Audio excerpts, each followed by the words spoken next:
మహాదేవుడును మన రక్షకుడైన యేసుక్రీస్తు వారి పవిత్రమైన నామలో ఈ ఆరాధనలో పాలు పొందులు పొందినటువంటి మీ అందరికీ పేరు పేరున వందనాలు. అందరికీ వందనాలండి. అందరికీ వందనాలు తెలియజేస్తున్నాను. ప్రియులరా, బైబిల్ గ్రంథంలో నుంచి ఈ రోజున మనం నేర్చుకోబోయేటువంటి అంశం మీరు మీ నోట్స్లో రాసుకోండి. దేవుని అనుగ్రహము అనేటువంటి అంశాన్ని మనం నేర్చుకుందాం. దేవుని అనుగ్రహం. ఈ దేవుని అనుగ్రహం అనేటువంటి ఈ క్రిస్మస్ సందేశాన్ని మనం నేర్చుకుందాం కనుక చెబుతున్న మాటలు వినడానికి ప్రయత్నం చేద్దాం. దేవునికి మహిమ కలుగునగాక. హల్లెలూయా. బైబిల్ గ్రంథంలో 575వ పేజీ, యెషయా గ్రంథము 9వ అధ్యాయం 6వ వాక్యాన్ని చదివి వినిపించండి. ఏలయనగా మనకు శిశువు పుట్టెను, మనకు కుమారుడు అనుగ్రహింపబడెను, ఆయన భుజము మీద రాజ్య భారముండును. ఆశ్చర్యకరుడు, ఆలోచనకర్త, బలవంతుడైన దేవుడు, నిత్యుడగు తండ్రి, సమాధానకర్తయగు అధిపతి అని అతనికి పేరు పెట్టబడును. చాలండి, జాగ్రత్తగా ఈ మాటలు విందాం. ఇక్కడ మనకు కుమారుడు అనుగ్రహింపబడిను అని యెషయి ప్రవచించాడు. ఈ అనుగ్రహింపబడినటువంటి కుమారుడు ఎందుకు అనుగ్రహింపబడ్డాడు అనే అంశాన్ని మనం నేర్చుకోబోతున్నాం కనుక చెబుతున్న మాటలు మనం ఆలకిద్దాం. ఏలయనగా మనకు శిశువు పుట్టెను, మనకు కుమారుడు అనుగ్రహింపబడెను అని బైబిల్లో రాయబడింది. ఈ కుమారుడు అనుగ్రహింపబడ్డాడు. యేసుక్రీస్తు ఈ భూమి మీద దైవ మానవుడిగా ఆయన పుట్టక పూర్వం 800 సంవత్సరాల క్రితం యెషయి ద్వారా ప్రవచింపబడినటువంటి ప్రవచనం ఇది. ఎప్పుడైతే కన్యమరియ గర్భాన్ని ధరించి యేసు అనేటువంటి ఆయన్ని కన్నదో అప్పుడు ఈ ప్రవచనం నెరవేర్చబడింది. దేవునికి స్తోత్రం కలుగునగాక. అంటే యెషయి చెప్పిన 800 ఏండ్ల తర్వాత ఆ ప్రవచనము నెరవేరింది. సుదూర కాలంలో దేవుడి కుమారుడిగా పుట్టబోతున్నాడు అని ప్రవచించాడు యెషయి. ఆయన ప్రవచిస్తూ చెబుతున్న మాట కూడా అక్కడ అన్నాడు, ఆయన బలవంతుడైన దేవుడు, నిత్యుడగు తండ్రి అని ఆయనకు పేరు అని కూడా మనం చూసాం. ఆయన నిత్యుడగు తండ్రి అట, బలవంతుడైన దేవుడట. ఎవరు? ఈ అనుగ్రహింపబడినటువంటి ఈ కుమారుడి. ఈ కుమారుడు అన్న మాటకు అసలు అర్థం ఏమిటి అంటే, దేవుని కుమారుడు అన్న మాటకు అర్థం ఏమిటి అంటే దేవునితో సమానుడు అని అర్థం. ఇది మనం గుర్తుపెట్టుకోవాలి. దేవుని కుమారుడు అంటే దేవునితో సమానుడు అని అర్థం. కుమారుడు అంటే ఏమిటి? కుమారుడు అన్న మాటకు పర్యాయ పదాలు చాలా ఉన్నాయి. కుమారుడు అంటే పర్యాయ పదాలు ఆత్మజుడు, తనయుడు, సునుడు, సుతుడు, పుత్రుడు, కొమరుడు, కొడుకు, నందనుడు, అంగజుడు. ఈ అర్థాలన్నీ కూడా కుమారుడు అనే పేరుకి ఇవన్నీ కూడా పర్యాయ పదాలు. అయితే దేవుని కుమారుడు అని పిలిస్తే దేవునితో సమానుడు అని అర్థం. దేవుని కుటుంబ సభ్యుడు. అయితే కుమారుడు మనకు అనుగ్రహింపబడెను అని రాయబడింది. అనుగ్రహము అంటే ఏమిటి? అనుగ్రహం అంటే ఏమిటి? దయ, దాక్షిణ్యత, కృప, జాలి, కరుణ, ఈ కనికరం, కరుణ, ఇవన్నవే. కాబట్టి దీన్ని ఏమంటామంటే అనుగ్రహం అంటాం. అర్థమవుతుందా? ఎవరైనా ఒక భక్తుడికి దేవుడు జాలిపడి ఏదన్నా ఇస్తే దాన్ని అనుగ్రహం అని కూడా మనం అంటాం. కాబట్టి దేవుని అనుగ్రహం ఇక్కడ అన్నాడు, మనకు కుమారుడు అనుగ్రహింపబడ్డాడు. మనందరి కోసం కుమారుడు అనుగ్రహింపబడ్డాడు. ఆయన ఎవరో కాదు, నజరేయుడైనటువంటి యేసు అని మనం బైబిల్లో చూస్తాం. అయితే ఈ కుమారుడు ఎవరు అనేటువంటిది ఆల్రెడీ మనం నేర్చుకున్నాం. ఈ కుమారుని మీదే చాలా రకాల అభిప్రాయాలు చాలామంది వ్యక్తం చేశారు. కుమారుడు అనగానే అది ఆయన పుట్టాడు అన్నాడు కాబట్టి ఆయన దేవుడు కాదండి, పుట్టాడు అంటే దేవుడికి పుట్టుకుండదు కదా అంటారు. వాస్తవమే, దేవుడికి పుట్టడం ఉండదు, చనిపోవటం ఉండదు. కానీ ఈయన పుట్టక పూర్వం ఈయన దేవుడే కుమారుడిగా దిగి మానవుడిగా వచ్చాడు. ఇది మనం మాత్రం మర్చిపోకూడదు. ఇది మనం గుర్తుపెట్టుకోవాలి. అర్థమవుతుందా? ఆయన పుట్టాడు అంటే పుట్టుట అనేటువంటి ఒక మాట, తల్లిదండ్రులకు ఒక కుమారుడు పుడతాడు కదా, అలా తీసుకోకూడదు. పుట్టుట అనే మాటను యేసుక్రీస్తు ప్రభుల వారు పుట్టాడు అనేది అలా తీసుకోకూడదు. దాన్ని ఎలా తీసుకోవాలి? దాని గురించి అసలు బైబిల్ ఏం చెబుతుంది అంటే, స్థితిని మార్చుట, లేదు ట్రాన్స్ఫర్ అంటే ఎక్కడి నుంచి ఇంకోసారికి బదిలీ చేయబడుట అని అర్థం. తన స్థితిని మార్చుకోవడం కుమారుడు అంటే. స్థితి మార్చుకోవడం అంటే అంతకు పూర్వం ఉన్నాడు, అదే స్థాయిలో భూమి మీదకి దిగి రాలేదు. స్థితిని మార్చుకొని వచ్చాడు, దానిని పుట్టాడు అన్నారు యేసుని. ఇప్పుడు ఉదాహరణకు గొంగళి పురుగును చూశారు ఎప్పుడన్నా? గొంగళి పురుగు చూడటానికి బాగోదు, దాన్ని ఎవరు కూడా పట్టుకోరు. అది గోడ మీద ఒక పక్కకి వెళ్ళిపోయి ఒక చోట అక్కడే ఆగిపోయి దాని చుట్టూరు గూడు ఒకటి ఏర్పాటు చేసుకొని దాంట్లో ఉండిపోయి కొన్ని రోజుల తర్వాత అది సీతాకోక చిలుకగా బయటకు వస్తుంది. అంతకు పూర్వం అదేమిటి? గొంగళి పురుగు. ఇప్పుడు దాని స్థితిని మార్చుకొని సీతాకోక చిలుకగా వచ్చింది. అంటే సీతాకోక చిలుకగా అది మారక మునుపు లేదా, అది గొంగళి పురుగుగా ఉంది. అలాగే దేవుడు మానవుడిగా వచ్చాడు. యోహాను సువార్త చెప్పుద్ది మనకి. అసలు బైబిల్లో యోహాను సువార్త మనం చదివితే ఆయన పుట్టాడు అనే పదాలు వాడడం బైబిల్లో. యోహాను ఆయన దేవుడిగా పరిచయం చేశాడు కాబట్టి, నేను పరలోకం నుండి దిగి వచ్చి తిని అంటాడు యేసుప్రభు. మీరందరూ ఈ లోక సంబంధులు, నేను ఈ లోక సంబంధిని కాదు అంటాడు. మీరైతే ఈ లోక సంబంధులే, మీరు మట్టి నుండి పుట్టినవారు కనుక మీరు మట్టి సంబంధులు, నేను పరలోక సంబంధిని అని యేసయ్య చెప్పుకుంటాడు. కాబట్టి పరలోకంలో ఉన్నటువంటి దేవుడు మానవుడికి ఈ లోకానికి దిగి వచ్చాడు. అందుకే హెబ్రీ పత్రికలో కూడా ఏమంటాడంటే, మొదటి అధ్యాయం చూద్దాం ఒకసారి. హెబ్రీ పత్రిక మొదటి అధ్యాయం 1 నుంచి 4 వచనాలు కనుక మనం గమనిస్తే, పూర్వకాలమందు నానా సమయములలోనూ నానా విధములుగాను ప్రవక్తల ద్వారా మన పితరులతో మాట్లాడిన దేవుడు ఈ దినముల అంతమందు కుమారుని ద్వారా మనతో మాట్లాడిను. ఆయన ఆ కుమారుని సమస్తమునకును వారసునిగా నియమించెను. ఆయన ద్వారా ప్రపంచములను నిర్మించెను. ఆయన దేవుని మహిమ యొక్క తేజస్సును, ఆయన తత్వం యొక్క మూర్తిమంతమునై ఉండి తన మహత్తు గల మాట చేత సమస్తమును నిర్వహించుచు. ఇక్కడ చాలా విషయాలు మనకు ఆయన చెబుతున్నాడు. ఇక్కడ ఏమన్నాడు? ఆయన ద్వారా ప్రపంచములను నిర్మించెను అన్నడా? ఆయన ద్వారా? ఆ కుమారుని ద్వారా, అంటే యేసుక్రీస్తు ప్రభు ద్వారా ఏమి నిర్మాణం అయ్యాయి? ప్రపంచములు నిర్మాణం అయ్యాయి. మనకు కనబడి సృష్టి ఏదైనా ఉంది అంటే దాన్ని నిర్మించింది ఎవరు?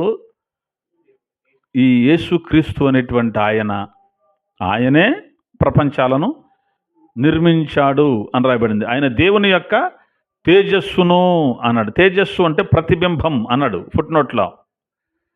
తేజస్సు అంటే ఏమిటి? ప్రతిబింబం. ప్రతిబింబం అంటే అద్దం ముందుకి మనం వెళ్ళి నిలబడ్డాం అనుకో, ఆ అద్దంలో ఎవరు కనపడతారో మనమే కనపడతామా? అద్దం ముందుకెళ్ళి అద్దంలో మొహం చూసుకున్నాం, ఎవరి మొహం కనపడితే మనమే దాంట్లో కనపడుతుంటాం. దానిని ఏమంటారు? ప్రతిబింబము అన్నారు. ఈయన ఎలాంటి వాడట? దేవుని యొక్క తేజస్సును అనడండి, దేవుని యొక్క ప్రతిబింబం ఈయనే. దేవుడు అని ఆయన అద్దం ముందు నిలబడితే అద్దంలో ఎవరు కనపడతారు? దేవుడే కనపడతాడు. మరి యేసుప్రభు వెళ్ళి అద్దంలో చూస్తున్నప్పుడు దేవుడు కనపడ్డాడంటే యేసుప్రభు ఎవరప్పుడు? దేవుడే. యేసయ్య అద్దం ముందు నిలబడ్డాడు, వెళ్ళి అద్దంలో కనపడింది ఎవరో? దేవుడు. యేసయ్య నిలబడితే దేవుడు కనపడ్డాడు అంటే ఇప్పుడు నిలబడిన ఆయన ఎవరప్పుడు? అర్థమైందా నేను చెప్పింది? అదనమాట ప్రతిబింబము. ఆయన తత్వం యొక్క మూర్తిమంతమునై ఉండి అన్నాడు. తత్వము అంటే ఉనికి అని అర్థం. తత్వం అంటే ఏంటంటే ఉనికి, అంటే జీవించి ఉండు, బ్రతికి ఉండు అనేదాన్ని ఉనికి అంటారు. ఉనికి కలిగిన వాడు మూర్తిమంతమునై ఉన్నాడు అన్నాడు. మూర్తి అంటే సంపూర్ణము అని అర్థం. దేవుని యొక్క తత్వమును మూర్తిమంతమునై ఉన్నాడు ఈయన. అంటే ఈయన సంపూర్ణుడు. ఏం సంపూర్ణుడు? ఈయన దేవుడు, సంపూర్ణమైన దేవుడు. ఈ దేవుడి కుమారుడిగా ఈ భూమి మీదకి వచ్చాడు. అందుకే మనకు కుమారుడు అనుగ్రహింపబడెను అన్నాడు. కుమారుడు ఎందుకు అనుగ్రహింపబడాలి? ఎందుకు కుమారుని పంపించాడు? అనుగ్రహం అంటే ఏమనుకున్నాం? జాలి, దయ, దాక్షిణ్యం, ప్రేమ, వాత్సల్యత, కృప, కరుణ ఇవన్నీ అనుకున్నాం కదా. దేవుడు కృప చూపించి, జాలి చూపించి ఏదో మన మీద ఆయనను అనుగ్రహించాడు. దేవుడు జాలిపడి తన కుమారుణ్ణి మనకు అనుగ్రహించడానికి గల కారణం ఏమిటి? ఆయన రావడం వల్ల మనకేమన్నా మేలు జరిగిందా అనేది మనం తెలుసుకోవలసిన అవసరం ఉంది. ఆ కుమారుడు మానవుడిగా ఈ భూమి మీదకి దిగొచ్చాడు. మనం క్రిస్మస్ పండుగ చేసుకుంటాం, దాన్ని క్రిస్మస్ అంటాం. క్రిస్మస్ అంటే ఏంటి? క్రిస్మస్ అంటే ఏంటి? యేసయ్య పుట్టాడనా? యేసయ్య పుట్టాడని కాదు అని అర్థం. క్రిస్మస్ అంటే క్రీస్తుని ఆరాధించటం. క్రైస్ట్ మాస్, క్రీస్తు. గ్రీకులో క్రైస్ట్ మాస్, క్రిస్టోస్ అంటారు గ్రీసులో, గ్రీకు భాషలో. మాస్ అన్నామా? మాస్ అంటే ఆరాధన. క్రైస్ట్ మాస్ అంటే ఆరాధించటం అంటే ఏంటి? గ్రీకులో ప్రొస్కునేమో అంటారు దాన్ని. ఆరాధన అంటే అసలు అర్థం ఏమిటంటే మురుకుట. ఈ భూమి మీద ఏదైనప్పటికీ కూడా ఆయన కంటే ఎక్కువగా ప్రేమించకుండా ఉండటాన్నే ఆరాధన అంటారు. ఆరాధన అంటే ఏంటి? అన్నిటికంటే ఎక్కువగా దేవునిని ప్రేమించడం అని అర్థం. ఆరాధన అన్నమాటకి అర్థం ఏమిటి? దేవుణ్ణి అన్నిటికంటే ఎక్కువగా ప్రేమించడం కాదు, అన్నిటికంటే అంటే మన ప్రాణము కంటే కూడా ఎక్కువగా దేవునిని ప్రేమించడము ఆరాధన అంటారు. ఆరాధన అంటే ఒక పాట స్పీడ్గా తాళం తప్పించే పాఠం కాదు. ఆరాధన అంటే గట్టిగా చప్పట్లు కొట్టడం ఆరాధన కాదు. అంటే గట్టిగా చప్పట్లు కొట్టేవాళ్ళని కొట్టనివ్వండి, వద్దనకూడదు. లేకపోతే పాట పాడేవాళ్ళు ఒక లైన్లో పాడకుండా అరిసరిసి పాడుకుంటూ పాడుకోనివ్వండి, కానీ అది ఆరాధన కాదు. ఆరాధన అంటే ఏమిటి? అన్నిటికంటే ఎక్కువగా దేవుణ్ణి ప్రేమించడమే. అర్థమవుతుందా? క్రిస్మస్ అంటే ఏంటంటే క్రీస్తుని ఆరాధించటం. ఆరాధన ఎవరికి చేస్తారు? దేవునికి చేస్తారు. క్రీస్తుకి ఆరాధన ఎందుకు అమ్మా? క్రీస్తుకి ఆరాధన ఎందుకు? దేవుడేనా? నిజమేనా అమ్మా? ఆయన దేవుడు అన్న వాళ్ళ స్తోత్రం చెప్పండి ఒకసారి. ఎందుకంటే ఇప్పుడు సంఘం ఎట్లా అయిపోయిందంటే యేసు దేవుడు కాదని కొంతమంది, లేదు దేవుడే అని కొంతమంది, ఎవరు ఇష్టం వచ్చినట్టుగా వాళ్ళు ఏంటంటే కాదు కాదు కాదు అని మాట్లాడుకున్న సవాళ్ళు కూడా విసురుకుంటున్నారు. కానీ యేసయ్య దేవుడే, దాంట్లో ఏమాత్రం కూడా అనుమానం లేదని. సృష్టికర్త అయిన దేవుడు, ఆయన సర్వాధికారి అయిన దేవుడు, ఆయన నిజమైన దేవుడు, ఆయన మహాదేవుడు, ఆయన వాక్యమై ఉన్న దేవుడు. అర్థమవుతుందా? యెహోవా అనబడిన దేవుడు ఆయన. అయితే ఆయన పంపబడ్డాడు, అనుగ్రహింపబడ్డాడు. దేవుడు మానవుడిగా, కుమారుడిగా ఎందుకు అనుగ్రహింపబడ్డాడు మనకు చూద్దాం. బైబిల్ గ్రంథంలో నుంచి ఆయన ఎందుకు అనుగ్రహింపబడ్డాడో చూద్దాం. రోమపత్రిక 8వ అధ్యాయం 31వ వాక్యాన్ని 32వ వాక్యాన్ని ఒకసారి మనం గమనిద్దాం. రోమపత్రిక 8వ అధ్యాయం 31 నుండి, ఇట్లుండగా ఏమందుము, దేవుడు మన పక్షమున ఉండగా మనకు విరోధి ఎవడు? ఎవరిని? తన సొంత కుమారుని అనుగ్రహించుటకు వెనుక తీయక మన అందరి కొరకు ఆయనను అప్పగించిన వాడు ఆయనతో పాటు సమస్తమును మనకెందుకు అనుగ్రహింపడు అని ప్రశ్న అడుగుతున్నాడు ఇక్కడ పౌలు భక్తుడు. ఏమడుగుతున్నాడు? ప్రశ్ననది. ఇక్కడ ఏమంటాడంటే తన సొంత కుమారుణ్ణి మనకు అనుగ్రహించడానికి వెనుతీయనటువంటి దేవుడు ఆయనతో పాటు సమస్తమును మనకెందుకు అనుగ్రహింపడు? తన సొంత కుమారుణ్ణే మనకిచ్చేశాడు దేవుడు. సొంత కుమారుణ్ణి ఇచ్చినోడు ఆయనతో పాటు సమస్తాన్ని మనకి ఎందుకు అనుగ్రహించడా? కుమారుడి కంటే ఎక్కువ ఏదైనా ఉంటుందా తండ్రికి? కుమారుణ్ణే మనకి ఇచ్చాడు. అయ్యా నాకు అది కూడా కావాలన్నా మనకి అక్కడ ఏదో ఉంటే, అమ్మో ఇది మాత్రమేను, మా అబ్బాయిని అయితే తీసుకుపో అంటే కుమారుడి కంటే ఎక్కువ ఏదైనా ఉందా దేవునికి? ఏదీ లేదు. ఇదేంటబ్బా దేవుడు అంటున్నాడు మళ్ళీ కుమారుడు అంటున్నాడు అంటే, అందుకే దేవుడు త్రిత్వం, తండ్రి, కుమారుడు, పరిశుద్ధాత్ముడు. తండ్రి దేవుడే, కుమారుడు దేవుడే, పరిశుద్ధాత్ముడు దేవుడే. ముగ్గురిని కలిపి ఒక్క దేవుడే అంద బైబిల్ కదా. అయితే కుమారుడిగా వచ్చినటువంటి ఆయన్ని దేవుడు అనుగ్రహించాడు. కుమారుడినే మనకు అనుగ్రహించాడు కదా. కుమారుడితో పాటు సమస్తమును మనకు ఎందుకు అనుగ్రహింపడు అని ఇక్కడ ప్రశ్న అడుగుతున్నాడు. కాబట్టి దేవుడు కుమారుడిని మనకు ఎందుకు అనుగ్రహించాడంటే అదిగో అదే 8వ అధ్యాయంలో 3వ వచనం 4వ వచనం కలిసి ఉంటుంది చూడండి. అమ్మ చదవండి. శరీరమును అనుసరింపక ఆత్మను అనుసరించి నడుచుకును మన యందు ధర్మశాస్త్ర సంబంధమైన నీతి విధి నెరవేర్చబడవలనని పాప పరిహారం నిమిత్తము దేవుడు తన సొంత కుమారుని పాప శరీరాకారముతో పంపి ఆయన శరీరమందు పాపమునకు శిక్ష విధించెను అన్నాడు. దేవుడు తన సొంత కుమారుని ఎందుకు అనుగ్రహించాడు అంటే పాపమునకు ఆయన శరీరమందు శిక్ష విధించడానికి. పాపానికి శిక్ష పడాలి. అది ఎక్కడ పడాలని దేవుడు కోరుకున్నాడు? ఆయన కుమారుని యొక్క శరీరమందు పాపమునకు శిక్ష పడాలి అనుకున్నాడు. మనుషులందరూ చేసిన పాపం యేసయ్య శరీరం మీద యేసయ్య అనుభవించడానికి, పాపానికి శిక్ష యేసయ్య శరీరం మీద పడడానికి దేవుడు తన కుమారుణ్ణి అనుగ్రహించాడు. పాపానికి శిక్ష పడింది అని ఒక కరపత్రం రాశాను 2015లో. శిక్ష పడింది ఎవరికి? పాపానికి శిక్ష పడింది, అయిపోయింది. శిక్ష పూర్తి అయిపోయింది ఎప్పుడో. యేసయ్య వచ్చాడు, పాపానికి శిక్షను విధించాడు, పూర్తి చేసేసాడు.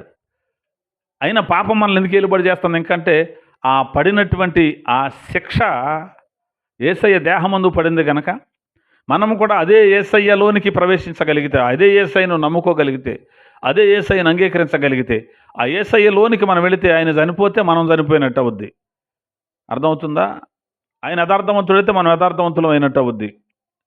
ఆయన తిరిగి లేస్తే మనం తిరిగి లేచినట్టు అవుతుంది. కాబట్టి ఆయనలోనికి రావాలి. అప్పుడు మనకు కూడా పాపం అనేటువంటిది ఉండకుండా మన పాపం, మన పితరుల పాపం అంటే జన్మ కర్మ పాపాలు మనల నుంచి కూడా విడిచి పోతాయి. అందుకోసమని దేవుడు తన కుమారుని మనకు అనుగ్రహించాడు. కాబట్టి క్రీస్తు యొక్క శరీరమందు పాపమునకు దేవుడు శిక్షను విధించాడు. అక్కడ అన్నాడు ఆయన పాప శరీరాకారముతో పంపి అన్నాడు. యేసుక్రీస్తు ప్రభుల వారి శరీరం ఎలాంటి ఆకారం? అది పాప శరీరాకారం. అంటే ఆయన పాపి కాదు. ఆయన శరీరం ఆకారం ఎలాంటి ఆకారం? పాప శరీరాకారం. ఇప్పుడు మన శరీరం ఎలాంటిది? అలాంటి శరీరమే అని అర్థం. పూర్తి స్థాయిలో మన శరీరం అంతా పాపమే. కానీ యేసయ్య శరీరం పాపమేం కాదు. కానీ ఆకారం ఏ ఆకారం? పాపం శరీరాకారం ఎలా ఉంటుందో అలాంటి శరీరమే. అలాగే ఆయన అనుగ్రహించాడు ఈ భూమి మీదకి. ఎందుకు అంటే ఆయన చచ్చిపోవడానికి అనుగ్రహింపబడ్డాడు. దేవునికి మహిమ కలుగునుగాక. దేవుడు తన సొంత కుమారుణ్ణి మన కొరకు ఆయన ఏం చేశాడు? అనుగ్రహించాడు. ఎందుకు? యేసయ్య చచ్చిపోవడానికి. ఆయన పాపిగా అన్నప్పుడు ఆయనకు మరణం రాదుగా. మరి పాపం వలన వచ్చే జీత మరణం. మరి యేసయ్య పాపం చేశాడంటే బైబిల్ చెబుతుంది అసలు ఆయన పాపము చెయ్యలేదు. ఆయన మీద పాపం ఎవడ కూడా రుజువు చేయలేకపోయారు. యేసయ్య పాపి అని ఏ ఒక్క వ్యక్తి కూడా మాట్లాడలేకపోయారు ప్రపంచంలో. శాస్త్రులు కానీ, పరిసయ్యులు కానీ, ధర్మశాస్త్రోపదేశకులు కానీ, వారు ఎంతటి వారైనా యేసయ్య జీవితాన్ని చూసి ఆయన మీద పాపం, ఆయన మీద దోషం, ఆయన మీద నేరం మోపడానికి ప్రయత్నించారు. ఆయన మాట్లాడుతుంటే ఎక్కువసేపు ఆయన మాట్లాడించడానికి ప్రయత్నం చేశారు. ఆయన మాటల్లో ఎక్కడ దొరుకుతాడో అని చూశారు. ఎక్కడ దొరకలా. ఇక చివరికి వాళ్ళకి అర్థమైపోయింది ఈయన సత్యవంతుడు, ఈయన యథార్థపరుడు అని. ఈయన మాట్లాడేదంతా వాస్తవం అని వాళ్ళకి అర్థమైపోయింది. వాళ్ళు ఏం చేస్తారంటే కొంతమంది మనుషులను పెట్టారు, మనమైతే ఇలా పట్టుకోలేము, ఎక్కడ తప్పు దొరుకుద్దేమో, ఆ తప్పును బట్టి మాకు మీరు చూపించండి అని కొంతమందిని ఏం చేశారు, కూలికి పెట్టుకొని ఆయన ఎక్కడికి వాక్యం చెప్తానికి వెళ్తే అక్కడికి వెళ్ళటమే ఇల్లు. వీళ్ళు కూడా లేదు తప్పు పట్టుకుందామని ఆయన చెప్పేదల్లా విని తిరిగి వచ్చి, అయ్యా ఆయన చెప్పే మాటలు ఏంటంటే మాకు కూడా ఆయన వెంబడించాలనిపిస్తుంది, ఆయన చెప్పే మాటలు ఏంటంటే మాకు కూడా ఆయనతో ఇక అటు ఉండిపోవాలనిపిస్తుంది ఆయన అంటే, అయ్యా మీరు కూడా దాంట్లో పడిపోయారా అన్నారు. అంటే యేసుక్రీస్తు ప్రభుల వారిలో పాపం లేదు. మరి పాపం లేనప్పుడు ఏం రాకూడదు? మరి యేసయ్యకి మరణం ఎందుకు వచ్చిందంటే మన పాపాలు ఆయన మీద మోపబడ్డాయి. యెషయా గ్రంథం 53వ అధ్యాయం 10వ వచనంలో ఒక మాట ఉంటుంది, అతని నలుగగొట్టుటకు యెహోవాకు ఇష్టమాయను. అతనినంటే యేసు ప్రభుని. యేసు ప్రభును నలగొట్టడానికి ఎవరికి ఇష్టమైంది అంటే దేవునికి ఇష్టమైంది. యేసయ్యను కొట్టడం ఎవరికి ఇష్టం? దేవునికి ఇష్టం. యేసయ్యను సిలువ వేయడం ఎవరికి ఇష్టం? దేవునికి ఇష్టమైంది. యేసయ్యను గడ్డాన్ని పట్టుకొని పెరగటం ఎవరికి ఇష్టమైంది? దేవునికి ఇష్టమైంది. యేసయ్యను చంపేయడం ఎవరికి ఇష్టమైంది? దేవునికి ఇష్టమైంది. యేసయ్యకు కూడా ఇష్టమైంది. ఇష్టపడే వచ్చాడు యేసయ్య. తండ్రి కూడా ఇష్టపడే పంపాడు, అందుకని వీళ్ళు సిలువ వేయగలిగారు. ఓకేనా? ఎందుకు అంటే మన పాపములు ఆయన శరీరమందు ఆయన మోసి మన పాపములకు శిక్ష విధించడానికి యేసుక్రీస్తు ప్రభుల వారు అనుగ్రహింపబడ్డాడు. దేవునికి మహిమ కలుగునుగాక. కాబట్టి మన పాపములను ఆయన తొలగించాడు. తూర్పుకి పడమరకి ఎంత దూరం ఉందో పాపాలకి మనకంత ఎడం చేసేసాడు ఆయన. యేసుప్రభు వచ్చి పాపాలు ఎత్తివేసేసాడు, ఆయన తీసేశాడు. అయితే అది మనం అనుభవించాలి అంటే యేసయ్యను నమ్ముకొని బాప్తిస్మం పొందాలి, లేకపోతే అది చెల్లదు. ఆ యేసయ్య చెల్లించినటువంటి వేళ మనకు ఉపయోగపడదు. ఓకేనా?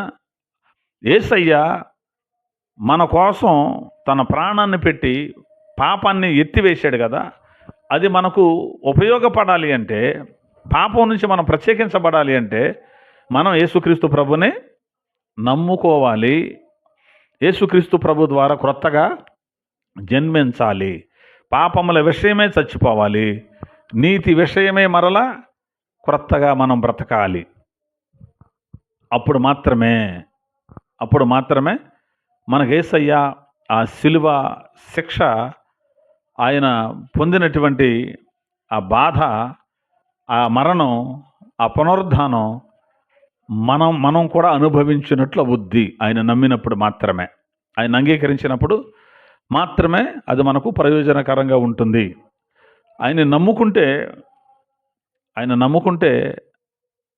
పాపం పోదగానే ఆయన నమ్ముకొని ఆయన చెప్పినట్టుగా చెయ్యాలి. అప్పుడు మాత్రమే ప్రయోజనకరంగా మనకు ఉంటుంది. కాబట్టి మనకు కుమారుడు అనుగ్రహింపబడ్డాడు. ఎందుకు అంటే ఆయన మనందరి కోసం చచ్చిపోవడానికి అనుగ్రహింపబడ్డాడు.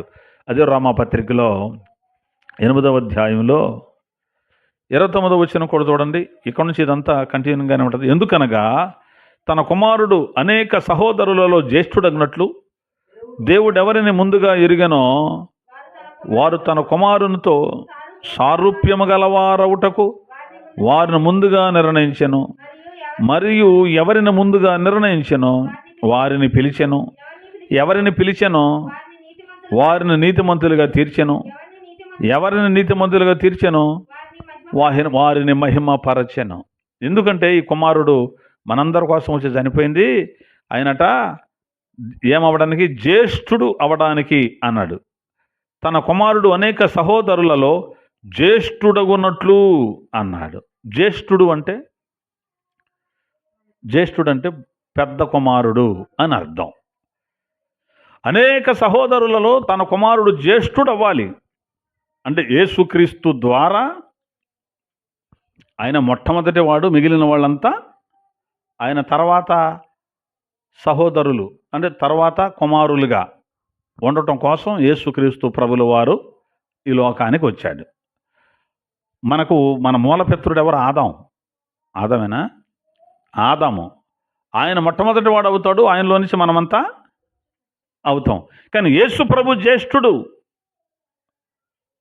ఇప్పుడు యేసుక్రీస్తు ప్రభు వచ్చాడు. యేసు ప్రభు ఎవరి కుమారుడు? దేవుని కుమారుడు. ఆయన దేవుని కుమారుడు, ఆయన మొట్టమొదటి కుమారుడు ఆయన. మిగిలిన వాళ్ళందరం కూడా ఆ దేవునికి కుమారులు అవ్వాలంటే, ఈయన మనకు జ్యేష్ఠుడు అవ్వాలి అంటే ఈయనలోనికి మనం వచ్చేయాలి. క్రొత్తగా మనం జన్మించాలి. మనందరికీ ఆయన పెద్ద, ఆయనే మొదటివాడు, ఆయన మనందరికీ అన్న. యేసు మనకు అన్నకాడ అని భక్తులు పాటలు కూడా రాశారు. అంటే దేవుని కుమారులలో ఆయన జ్యేష్ఠుడు. ఆయన వచ్చి మన కోసం తన ప్రాణాన్ని అర్పించి ఆ యజ్ఞాన్ని జరిగించి ఆయన ఏమయ్యాడు? మనకు జ్యేష్ఠుడయ్యాడు. కాబట్టి ఆ సంతానంలో మనం కూడా చేర్చబడాలి. దేవుని సంతానంలో మనం కూడా చేర్చబడాలి.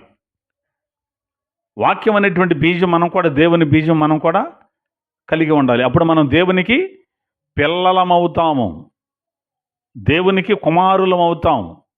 ఎవరి ద్వారా? యేసు ప్రభు ద్వారే మనం దేవునికి కుమారులుగా, కుమార్తెలుగా మనం అవుతాము దేవునికి. కాబట్టి దేవుడు తన కుమారుణ్ణి మనకు అనుగ్రహించింది ఎందుకు అంటే, మనందరి కోసం ఆయన చచ్చిపోవాలి అని పంపించాడు. ఆయన చనిపోయి, ఆయన దేవుని కుమారుడు గనక పాపానికి శిక్ష విధించాడు గనక దేవునికి ఆయన జ్యేష్ఠుడు. మనమందరం కూడా ఆ యేసును బట్టి మిగిలిన కుమారులంగా, వారసులంగా మార్చబడడానికి దేవుడు అవకాశం మనకిచ్చాడు. అందుకని దేవుడు తన కుమారుణ్ణి మనకు అనుగ్రహించాడు. మరొక మాట చూపిస్తాను. యోహాను సువార్త 3వ అధ్యాయం 16వ వాక్యం. యోహాను సువార్త 3వ అధ్యాయం 16వ వచనం.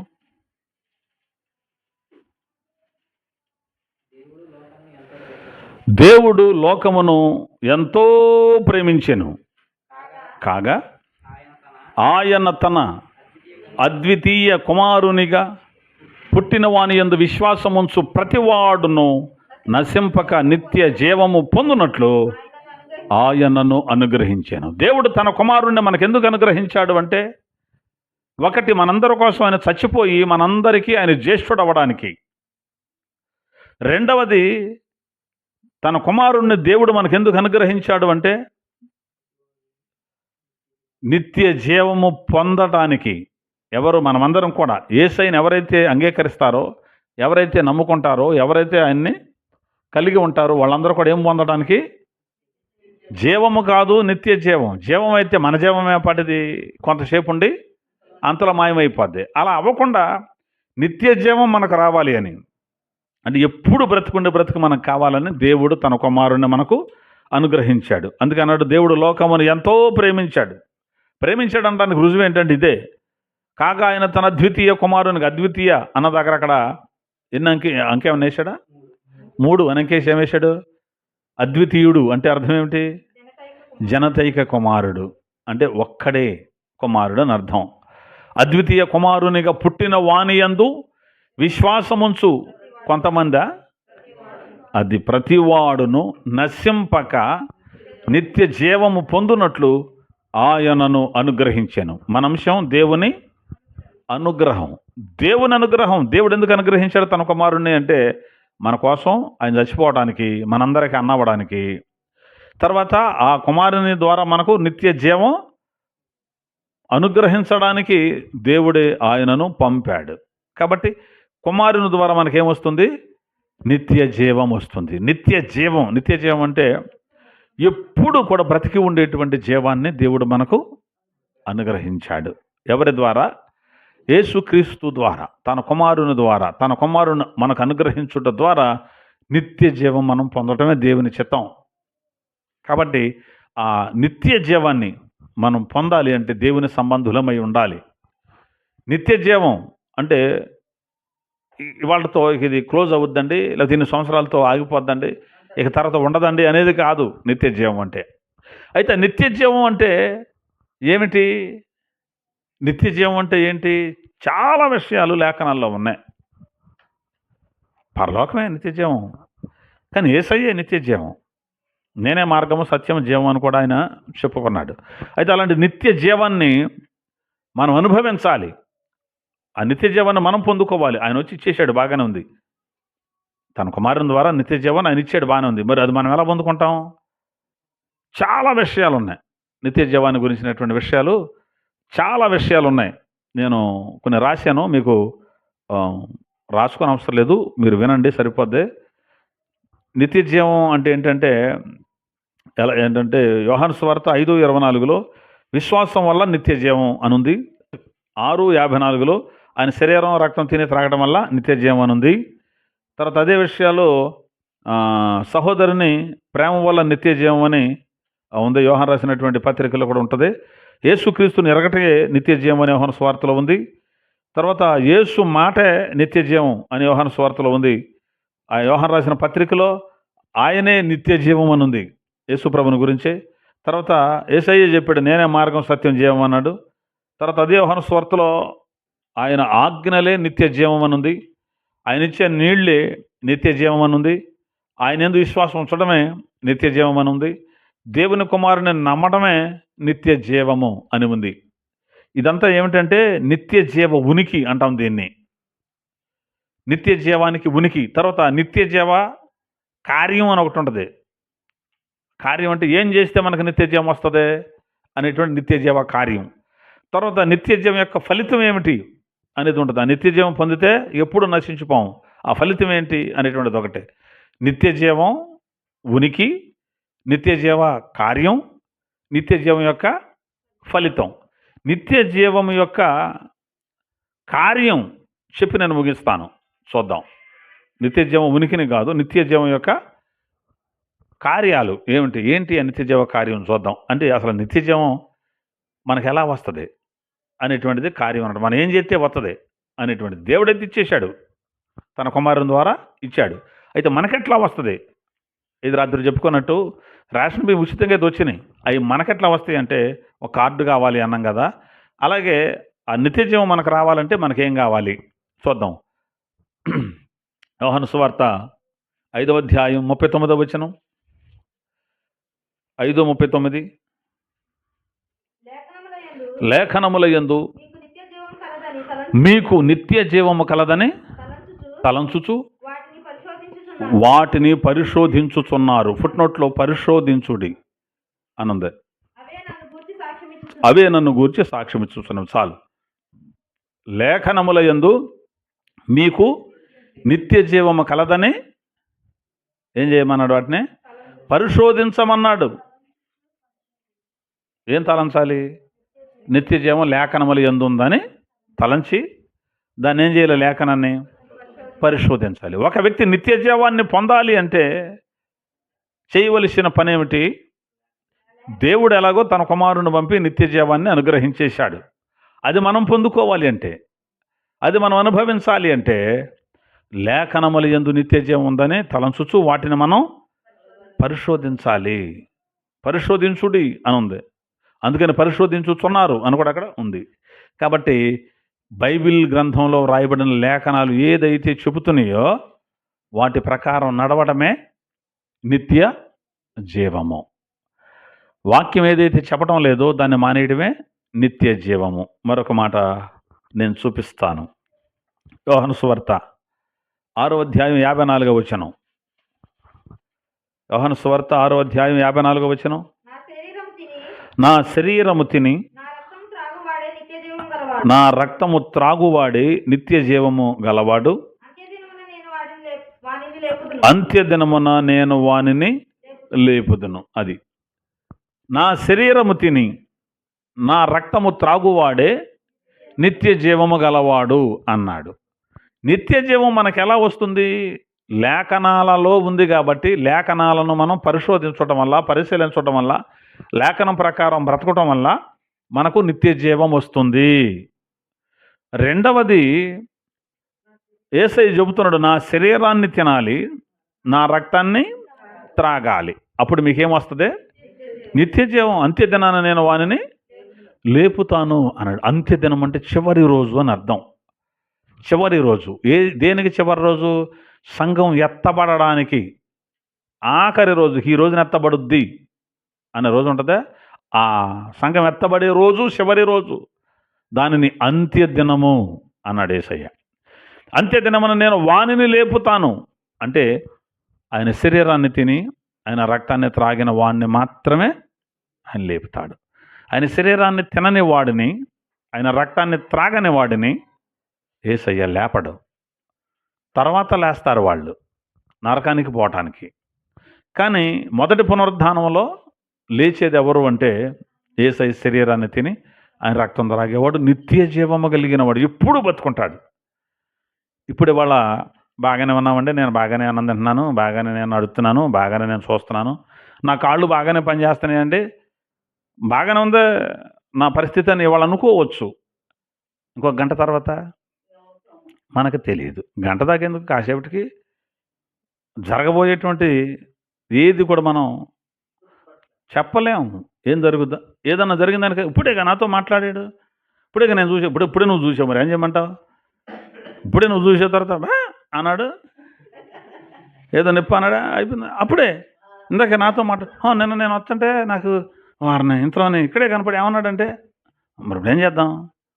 కాబట్టి నిన్న అన్నాడు, మొన్న అన్నాడు, ఇప్పుడే కనపడ్డాడు, నాతో మాట్లాడాడు. ఇదంతా మన జీవమే పడిది కొంతసేపే. కాబట్టి నిత్య జీవాన్ని మనం అనుభవించాలి అంటే యేసయ్య శరీరాన్ని తినాలి, యేసయ్య రక్తాన్ని త్రాగాలి. ఇదేంటండి, ఇదేం మాటలో? ఆయన శరీరాన్ని తినటం ఏంటి, ఆయన రక్తాన్ని తాగటం ఏంటి, ఆయన శరీరాన్ని ఆయన ఎలాగో తిననివ్వగలడు అన్నారు. ఆయన శరీరం తినటం, ఆయన రక్తం త్రాగడం అంటే ప్రభువే చెప్పాడు. ఆయన ఒక రొట్టెను ఎత్తుకొని కృతజ్ఞతాస్తుతులు చెల్లించి దానిని విరిచి, ఇది మీకోసం విరువబడిన నా శరీరం, నన్ను జ్ఞాపకం చేసుకోవడానికి నేను తినమన్నాడు. ద్రాక్షరసాన్ని పట్టుకొని ఒక పాత్రను, ఇది మీకోసం చిందింపబడుతున్న నా క్రొత్త నిబంధన రక్తం, నన్ను జ్ఞాపకం చేసుకోవడానికి దీన్ని చేయండి అన్నాడు. అంటే ఆదివారం ఆయన శరీరాన్ని, ఆయన రక్తాన్ని తిని త్రాగేవాళ్ళు మాత్రమే నిత్య జీవము కలిగిన వాళ్ళు. అది తిని త్రాగేవాళ్ళు మాత్రమే, ఇది గుర్తుపెట్టుకోవాలి, నిత్య జీవం కలిగిన వాళ్ళు. వాళ్ళను మాత్రమే యేసయ్య లేపుతాడు. మరి అందరికీ చేస్తారా? ఆదివారం అందరూ తీసేసుకోవచ్చు అది అని శరీరాన్ని? అందరూ తినకూడదు, అందరూ త్రాగకూడదు. మరి ఎవరైతే బాప్తిస్మం పొందుతారో వారు మాత్రమే దానిలో పాలు పొందాలి. ఒక ఆయన అడిగాడు నన్ను, బాప్తిస్మం పొందిన వాళ్ళు మాత్రమే తీసుకోవాలి, మిగిలిన వాళ్ళు తీసుకోకూడదని ఎక్కడుందండి, నాకు చూపించండి అన్నాడు. అవును కదా, ఇప్పుడు చర్చికి వచ్చే నాకు కూడా ఇవ్వండి అంటే వాళ్ళకి ఇవ్వట్లేదు కదా మనం. కొంతమంది బాప్తిస్మం పొందిన వాళ్ళకి ఇవ్వట్లేదు. ఎందుకు ఇవ్వట్లేదు? ఒక మాట చూపిస్తాను, చూద్దాం. ఒక మాట చూపిస్తాను. 2వ అధ్యాయం అపొస్తలుల కార్యాల గ్రంథం 2వ అధ్యాయము 41వ వాక్యం, 42, 43 ఇది చదువుతున్నాను, చూద్దాం ఒకసారి. 41, 42. కాబట్టి అతని వాక్యము అంగీకరించిన వారు బాప్తిస్మము పొందిరి. ఆ దినమందు ఇంచుమించు 3,000 మంది చేర్చబడిరి. ఎవరు వీరు అంటే ఆ బాప్తిస్మం పొంది చేర్చబడ్డారు అన్నాడే సంఘంలో వాళ్ళు. బాప్తిస్మం పొంది సంఘంలో చేర్చబడ్డారు చూడు, వీరు అపొస్తలుల బోధ యందును, సహవాసమందును, రొట్టె విరుచుట యందును, ప్రార్థన చేయుట యందును ఎడతెగక ఉండిరి అనుంది. పేతురు గారేమో వాక్యం చెబుతున్నాడు. వాక్యాన్ని విన్నారు, హృదయంలో నొచ్చుకున్నారు, పొడవబడ్డారు. మూర్ఖులకు వేరవ్వాలి అని చెబితే ఓకే అన్నారు. పాపులకు దూరంగా బ్రతకమంటే సరే అన్నారు. తర్వాత మీరు మారు మనసు పొంది పాప క్షమాపణ నిమిత్తము ప్రతివాడును యేసుక్రీస్తు నామమున బాప్తిస్మం పొందండి అని చెబితే వాళ్ళు ఏం చేశారంటే అలాగే చేశారు. అతని వాక్యాన్ని అంగీకరించిన వారు బాప్తిస్మము పొందిరి. వాక్యాన్ని అంగీకరించిన వాళ్ళే పొందాలి బాప్తిస్మం. ఎవరు పడితే వాళ్ళు పొందకూడదు. అయ్యా నాకు ఇచ్చేసేయి అంటే ఇవ్వటం కాదు, వాళ్ళకి వాక్యం తెలిసి ఉండాలి. ఆ అంగీకరించిన వారు బాప్తిస్మం పొందిరి. తర్వాత వాళ్ళు చేర్చబడిరి. ఎక్కడ? సంఘంలో చేర్చబడ్డారు. వాళ్ళనమాట యేసయ్య శరీరంలో రక్తంలో పాలు పొందడానికి అర్హులు. అంతే తప్ప అసలు బాప్తిస్మం అనే కాన్సెప్టే లేని వాళ్లకు ఆయన శరీర రక్తాలలో పాలు పొందులు లేవు. ఎందుకంటే వాళ్ళు ఇంకా జన్మించలేదు, క్రొత్తగా జన్మించలేదు, కాబట్టి వాళ్ళకి అవకాశం లేదు. అయితే యేసుక్రీస్తు ప్రభుల వారిని, కుమారుణ్ణి దేవుడు ఎందుకు అనుగ్రహించాడు అంటే మనందరి కోసం చచ్చిపోవడానికి, సమాధి చేయబడడానికి, మరల తిరిగి బ్రతకడానికి, అంటే పాపాల నుంచి విడిపించడానికి, ఆయన శరీరమందే పాపానికి శిక్ష విధించడానికి ఆయన అనుగ్రహించాడు. ఆయన్ని అనుగ్రహించిన వాడు ఆయనతో పాటు సమస్తమును మనకెందుకు అనుగ్రహింపడు? ఇస్తాడు ఇవ్వడా? అయ్యా పండగ నాకు బట్టలు లేవు, నాకు బట్టలు కావాలి అని నాన్న దగ్గరికి వెళ్ళి అలిగామనుకో, అయ్యి డబ్బులు లేవద్దు అంటాడు. అది అనుకుందాం. నాన్న దగ్గర అలిగితే డబ్బులు లేవు అయ్యి అంటాడు, కానీ ఏదో ఒకటి తెప్పలపడి కొనుక్కొస్తాడు. ఒకళ్ళు తండ్రి అన్న కొనుక్కు రాకపో, నాన్న కొనుక్కురాడాం, కానీ ఈయన అడిగామనుకో ఈయన కొనిడా? ఈయన ఏది చెయ్యాలో అది చేయాల. అంటే ఉదాహరణ చెబుతున్నాను అంతే, అంతే తప్ప నీకు బట్టలు కొనిస్తాను కూర్చున్నాడా దేవుడు అని వాళ్ళు అనొద్దు. సమస్తాన్ని అనుగ్రహిస్తాడు. ఎందుకంటే సొంత కొడుకునే ఇచ్చేసినాడు. ఈయన ఒక లెక్క ఏంటి? ఒక ₹1,00,00,000 ఇచ్చేసినోడికి ఒక ₹10 ఏంటి అంటే ఒక లెక్క ఏంటి? ₹1,00,00,000 ఇవ్వడానికి సిద్ధంగా ఉన్నాడండి. కోట్లు ఉన్నాయి ఒక ఆయన దగ్గర అనుకుందాం. ఎవడొచ్చినా ఒక ₹1,00,00,000 ఇచ్చేస్తున్నాడు. ఇంకొకడు వెళ్ళి అయ్యా నాకు ఒక ₹10 కావాలన్నాడు అనుకో, అరు ₹10 ఏం కాదు మరి ₹1,00,00,000 పట్టుకుపోరా అంటున్నాడు ఆయన. ₹10 గొప్ప, ₹1,00,00,000 గొప్ప మనకు అర్థం అవటం కోసం. అలాగే కుమారుణ్ణే ఇచ్చేసినోడికి మిగిలిన పెద్ద లెక్క ఏముంది? సమస్తము అంటాడు అక్కడ. అయ్యా ఆరోగ్యం కావాలయ్యా, ఇస్తాడు. అయ్యా కాస్త ఆర్థిక బలం లేదు బాబు, ఇస్తాడు. అర్థమవుతుందా? అయ్యా మాకు ఏదో ఉద్యోగం చేసుకోవాలి, ఏదో ఒక చోట ఏర్పాటు చేస్తాడు. అయ్యా నా పంటను కాస్త కాపాడు, పురుగులను గద్దిస్తానన్నావుగా, ఇచ్చేస్తాడు. ఏది కావాలన్నా దేవుడు ఈ పెద్ద లెక్క ఏం కాదు. ఆయన్నే ఇచ్చినోడికి ఈ లెక్క ఏం కాదు. కాకపోతే మనం వీటి కోసం బరిగినంత అవసరంలా. ఆయన కుమారుని ఇచ్చాడే, ఆ కుమారుడు చెప్పినట్టు చేస్తే చాలు. ఈ ఆశీర్వాదాల కోసం బరిగెత్తితే ఉపయోగం లేదు, కానీ ఏసై కోసం మనం బరిగి తీసామనుకో ఇవన్నీ మన వెనకాల వచ్చేస్తుంటాయి అంతే. మనం వద్దన్నా వెనకబడతానే ఉంటాయి. నీకు ఆరోగ్యం ఎప్పుడు కావాలో అదే వచ్చేస్తుంది. నీకు ఎప్పుడు డబ్బులు అవసరం అప్పుడు అయ్యే, నీకు ఎప్పుడు కుటుంబం కట్టబడాలో అప్పుడు అది మొత్తం అన్నీ సమస్తం నీ వెనకాల పరిగెత్తుకుంటూ వచ్చేస్తాయి. కృపాక్షేమములే నా వెంట వచ్చును అన్నాడు భక్తుడు కదా. కృపాక్షేమాల వెంట నేను వెళ్తానన్నాడా? కృపాక్షేమాలు నా వెంట వస్తే అన్నాడా? కృపాక్షేమాలు వెంట నేను వెళ్తానన్నాడా? అటు వెంట మనం వెళ్తున్నాం అవి పరిగెత్తుతుంటే మనం పరిగెత్తి బార్ల పడి పొళ్ళోడుతుంది తప్ప అవి మనకు దక్కవు. అయ్యే మన వెనకాల రావాలి. ఆశీర్వాదం ఉరుగుతున్నారు చూడు జనం. మనం పరిగెత్తడం ఏంటండి మరి ఎర్రితనంగా? అవే మన వెనకాల పరిగెత్తుకు రావాలి. ఎప్పటికి ఏది అవసరమా అదే పరిగెత్తుకు రావాలి. అంటే ఆయన ఇస్తాడు. ఎందుకంటే తన కుమారుని ఇచ్చినోడికి ఇది లెక్క ఏం కాదు. తన కుమారుని అనుగ్రహించినోడికి ఇది పెద్ద లెక్క అంటే నీకు ఇది ఇల్లు కట్టి పెడుతుంటే పెద్ద లెక్క అనుకుంటున్నావా? లేకపోతే నిన్ను పోషించడం ఒక లెక్క అనుకుంటున్నావా? లేకపోతే నీ అవసరాలు తీర్చడం పెద్ద గొప్ప అనుకుంటున్నావా? ఆయన ఈజీగా చేయగలడు, అది వేరే. తర్వాత యేసుక్రీస్తుని అనుగ్రహించడం వల్ల మనకు లాభం ఏంటంటే నిత్య జీవాన్ని మనకు అనుగ్రహించాడు కుమారుని ద్వారా. కాబట్టి ఆ నిత్య జీవం మనం అనుభవించాలి అంటే మనం ఏం చేయాలి? ఒకటి లేఖనాలు, ఖచ్చితంగా లేఖనాలలోనే నిత్య జీవం ఉన్నదని మనం వాటిని పరిశోధించాలి, వాటి ప్రకారమే నడవాలి. రెండవది వేసే శరీరాన్ని తినేసే రక్తాన్ని త్రాగాలి. అప్పుడు మనం ఏం పొందుతాం? నిత్య జీవాన్ని పొందుతాం. కాబట్టి నిత్య జీవాన్ని పొందడానికి నాకు చెప్పిన రెఫరెన్సులు ఇలాంటివి ఇంకా బోలుడన్నీ ఉన్నాయి అన్నమాట. కాబట్టి ఈ నిత్య జీవం యొక్క ఉనికి, ఈ నిత్య జీవం యొక్క పొందటానికి మనం చేయవలసినటువంటి స్థితి, దాని యొక్క ఫలితం ఇవన్నీ మనం అనుభవించాలి అంటే ఒక్క యేసయ్య ద్వారా మాత్రమే సాధ్యం. అసలు నిజమైన క్రిస్మస్ అదే. కాబట్టి ఏలయనగా మనకు శిశువు పుట్టిన, మనకు కుమారుడు అనుగ్రహింపబడెను అని దేవుడు చెప్పాడు. కుమారుడు మనకి ఆయన అనుగ్రహించేశాడు. ఇంకా అనుగ్రహిస్తాడా? అనుగ్రహించాడు, అయిపోయింది. ఎప్పుడో 2000 ఏళ్ల క్రితమే ఆయన ఈ భూమి మీదకి వచ్చేసాడు. కల్వరి శిలువలో యజ్ఞ పశువు అయిపోయాడు. అంటే ఆయన మనందరి కోసం చంపబడ్డాడు. ఆ శిలువలో ఆయన్నే రక్షించగలిగిపోయాడు అంటున్నారు చూడు. అలాగేం కాదు. ఆయన వచ్చిందే చనిపోవడానికి, ఆయన వచ్చిందే తన రక్తాన్ని ధారపోయడానికి, ఆయన వచ్చిందే మన పాపముల కోసం ఆయన చచ్చిపోవడానికి వచ్చాడు, చచ్చిపోయాడు, వాటిని తీసేశాడు. ఆయన వచ్చిందే మనకు నిత్య జీవాన్ని ఇవ్వడానికి. ఆయన నిత్య జీవన అనుగ్రహించేశాడు. ఏం చేశాడు? నిత్య జీవన అనుగ్రహించేశాడు. దాన్ని పొందుకోవాలంటే ఏం చేయాలి కూడా ఆయన చెప్పాడు. దానిని పొందుకొని దాన్ని అనుభవించడమే నిజమైన పండుగ.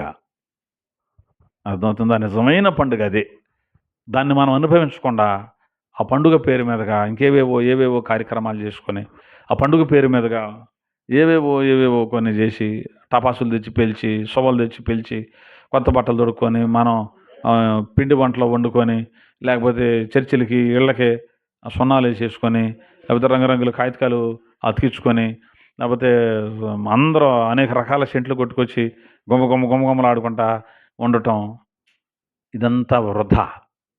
ఆ నిత్య జీవాన్ని అనుభవించకపోతే, ఆ కుమారుడు త్యాగాన్ని మనం అంగీకరించకపోతే, బాప్తిసం పొందకపోతే, ఆయన శరీర రక్తాల్లో పాలు పొందులు పొందకపోతే ఇవన్నీ కూడా సున్నా.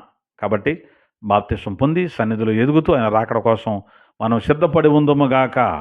అట్టి కృప దేవుడు మనందరికి అనుగ్రహించునుగాక. కళ్ళు మూసుకోండి, ప్రార్థన చేస్తాను.